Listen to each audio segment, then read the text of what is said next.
no final dos anos 80, eu estava procurando uma pintura ainda, embora já tivesse expondo, já tivesse participado de Bienal e tal. E estava procurando uma pintura possível de ser feita ainda, né, nesse momento. E eu resolvi aos poucos, mas foi uma decisão, não usar o pincel com a assinatura, com o registro do gesto.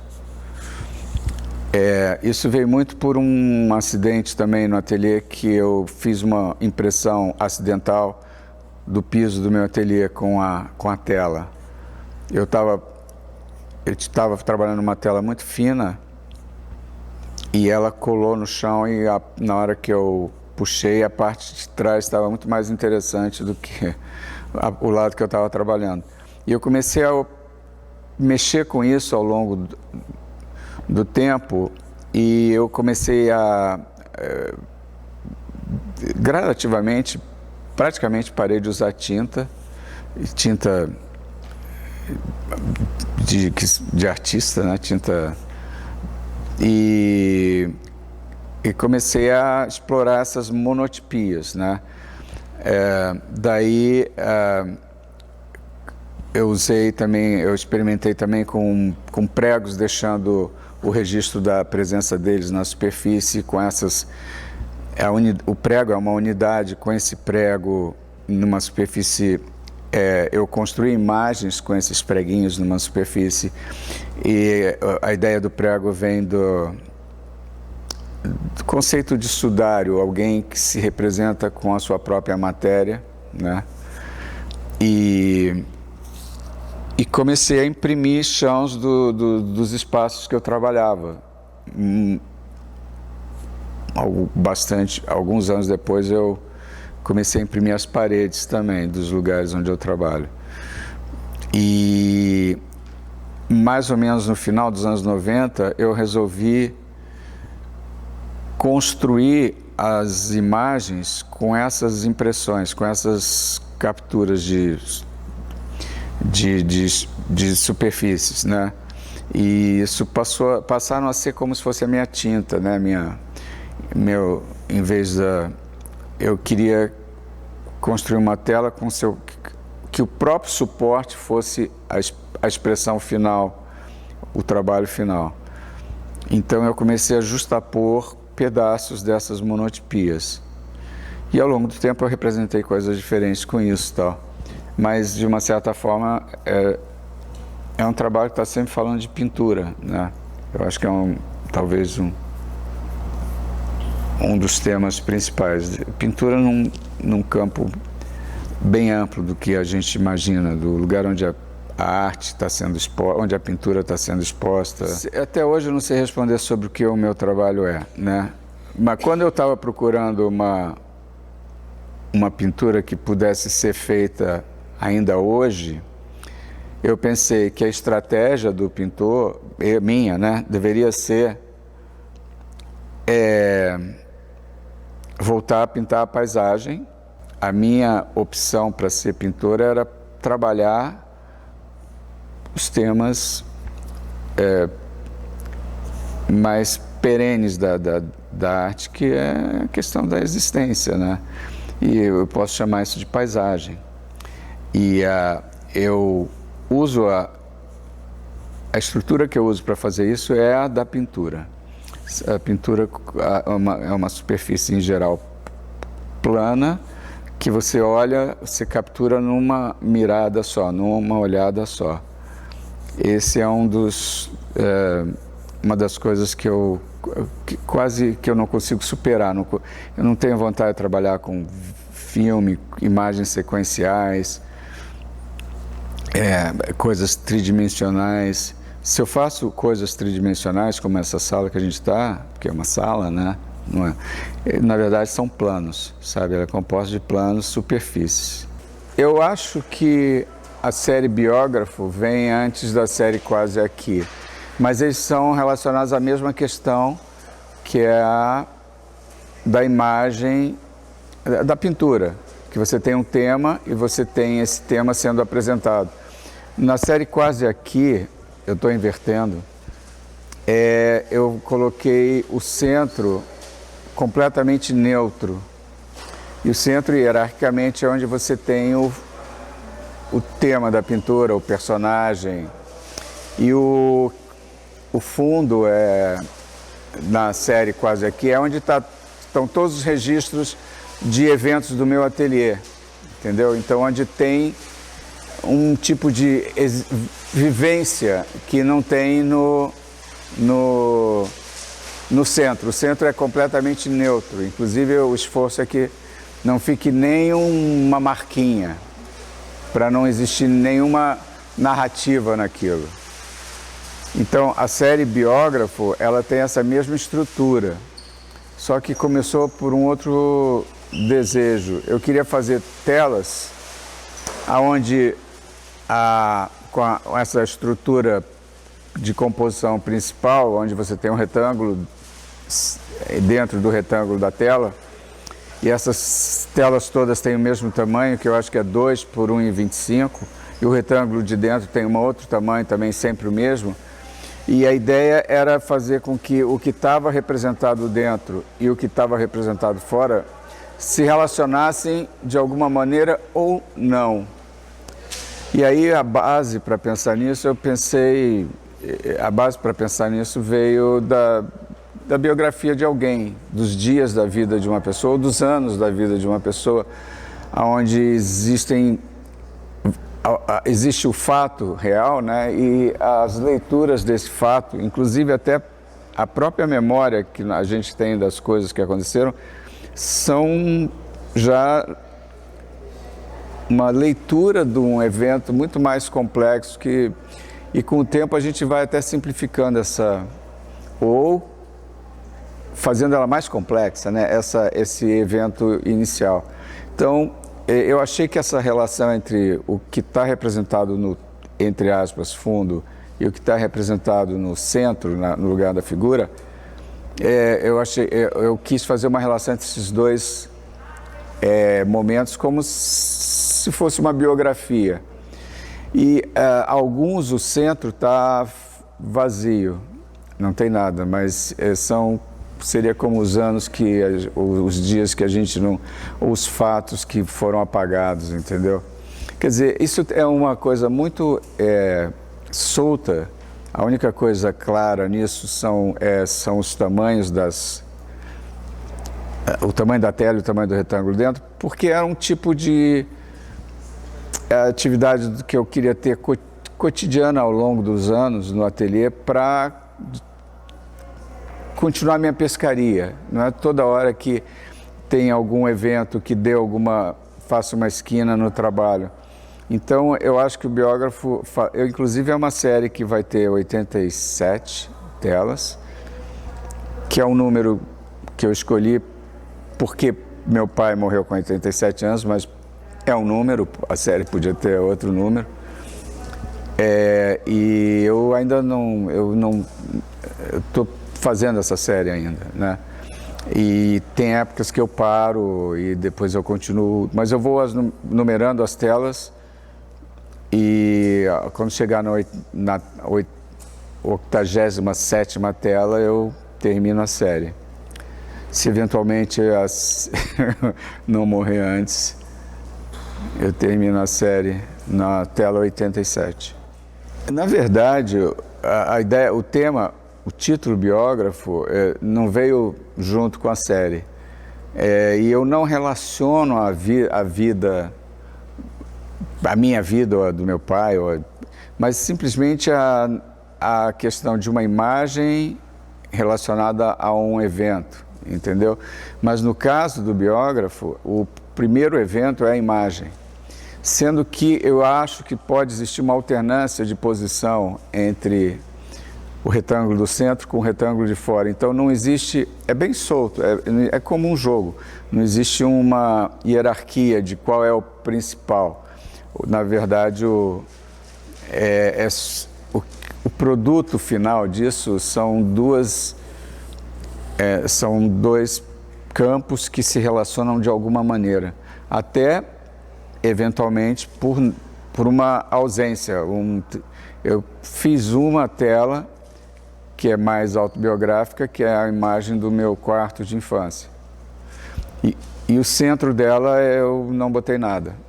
Mas eu não botei um nada feito com pó de mármore, que você não percebe que é pó de mármore, parece uma tinta branca. Essa tem um aspecto mais autobiográfico, mas a minha intenção não é fazer uma autobiografia, é falar de imagens conversando. Eu vinha de fazer umas telas que eram estruturas de construções e tal, e eu comecei a quebrar as telas, essas composições, partindo da imagem de fragmentar mesmo as telas. Eu não sei se... Eu acho que tem algumas telas aqui com essa... Tem uma que chama Prodrome, eu acho que tem essa fragmentação. E, quer dizer, essa série veio de uma coisa, vamos dizer assim, linear, natural, do processo de ateliê. Então eu quis meio que, em vez de fragmentar as telas também de uma forma aleatória, fragmentá-la, essas telas com esses dois retângulos, a tela de 1,25 por 2 e o retângulo de dentro. O título é uma coisa importante, que quando ele é para aumentar a relação do observador, ampliar a possibilidade de relações que o observador tem com a tela e não diminuir, né? Então às vezes eu luto muito para achar títulos e quando eu não consigo, eu ponho sem título. Às vezes o título vem bem depois da tela estar pronta e às vezes eu mudo os títulos também. Eu vivo confortavelmente no museu é uma frase que eu peguei no livro A Invenção de Morel, de Biois Casares. Gostar de uma coisa é uma coisa muito pessoal, né? Talvez tenha a ver com a minha história pessoal em relação à arte, o fato de eu não ter chegado perto de um museu europeu antes de fazer 25 anos e sempre que eu viajo, eu vou em museus e eu tenho uma relação eu tenho pouca tolerância para ficar muito tempo em museu. Se eu vou eu não vou, num dia eu vou mas eu não vou em dois, ou quando eu vou no segundo, não são dois lugares muito grandes, sabe? Porque eles são muito intensos, são lugares muito intensos para mim. Quer dizer, a primeira vez que eu fui num museu na Europa, eu já tinha mais de 25 anos, eu pensei, cheguei, sabe? Porque toda a arte europeia que eu conheci, a arte europeia, sobretudo, né, ocidental, que eu conhecia, era por reprodução, sabe? Então, isso é uma coisa que a gente vive muito no Brasil, pelo menos na minha época era mais intenso, que eu não conseguia viajar com tanta facilidade. Então, esse personagem, ele está sozinho num lugar que não é nem um museu, ele classifica como museu e ele dorme lá, né? Eu fiz umas maquetes, tem uma maquete na exposição que é a imagem do National Gallery à noite, que é como se tivesse alguém lá no meio à noite no museu vazio. Vem um pouco dessa ideia de você estar num lugar onde estão todos... É um desejo, talvez, uma imagem de estar num lugar onde estão todas as obras e não tem mais ninguém, só tem você. Porque isso é uma coisa difícil no museu, é um monte de gente que está lá junto contigo, né? A pintura que eu mais vi na vida sempre foi pintura ocidental, né? E quando eu comecei a ver pintura nas reproduções, isso foi... Eu era adolescente ainda, ou era pintura de séculos XVI ao século XIX, pintura religiosa, ou a pintura moderna, né? Mas eu tinha um amplo espectro assim, de interesse, e eu usei algumas imagens dessas como referências, né? Às vezes, não a composição principal da tela, mas algum aspecto que aquela composição me lembra. Eu usei também uma falha, na exposição tem dois, do painel do Giotto que tem em Florença, na igreja Santa Croce, numa capela chamada Capela Bardi, e é uma imagem do São Francisco de Assis deitado, morto, e os sacerdotes reagindo àquilo. Giotto, né? Aquele teatralismo, né? Característico dele, né? Então é muito forte, é um afresco, mas só que na frente desse afresco tem uma falha muito grande, uma falta muito grande, que foi construída ao longo do tempo. Uma época, eu acredito, o Paulo Herkenhoff fez essa sequência para mim. A igreja, a capela foi caiada por causa da peste e tal, e depois eles construíram um nicho lá para botar o corpo de alguma figura da igreja, e quando eles tiraram o cal e revelaram o Giotto, essa falha apareceu. Um tipo de nicho para colocar o corpo de alguém. E isso, uma época, foi repintado o Giotto, depois tiraram e mantiveram essa falta. Então, essa falta, quando eu fui lá ver o Giotto, para mim era tão presente quanto o próprio Giotto, entendeu? A curiosidade não era só o interesse não era só na pintura do Giotto, mas saber por que aquilo tinha sido feito também. E aquilo tinha características humanas, sabe? Não foi uma rachadura que apareceu ao acaso. Então a pintura é sempre uma referência para mim, mas não é necessariamente o tema que está lá ou a maneira como é feita, mas como uma imagem que eu via quando eu era criança de uma forma deshierarquizada, que eu via num livro ao lado de uma imagem de, sei lá, uma fotografia ou uma imagem de quadrinhos, entendeu? Eu comecei fotografando os lugares onde eu faço monotipia porque eles eram muito interessantes. Em geral, esses lugares onde eu faço monotipia, que são as bases de quase todas as telas que eu tenho aqui,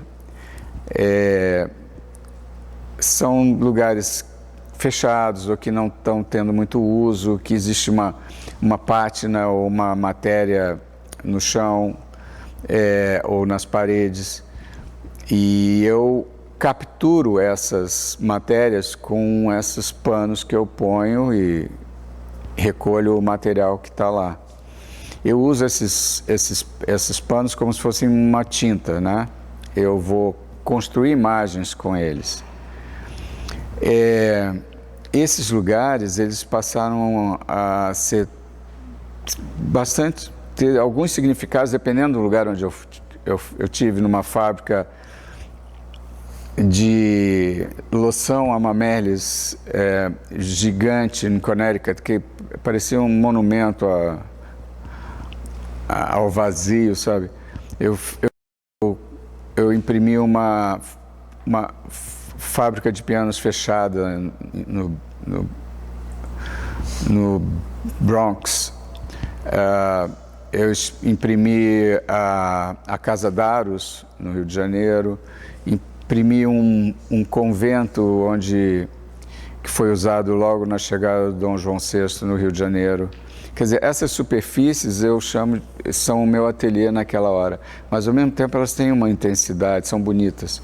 E eu resolvi usar a fotografia, capturar essas imagens desses lugares também. E eventualmente eu comecei a usar essas imagens no trabalho. Eu sempre agrego a essa imagem algum tipo de matéria que eu ou capturei ou recolhi nesse lugar, ou eu tenho, por exemplo, geralmente as fotos são relacionadas às matérias que estão coladas. As primeiras fotos que eu fiz são do meu ateliê, de um ateliê que eu tive em Nova York. As primeiras que eu construí. Eu tinha um ateliê que tinha uma vista muito bonita, era em Long Island City, dava para ver a cidade. Eu botei um monte de fragmentos dos paninhos na foto, meio que atrapalhando a paisagem.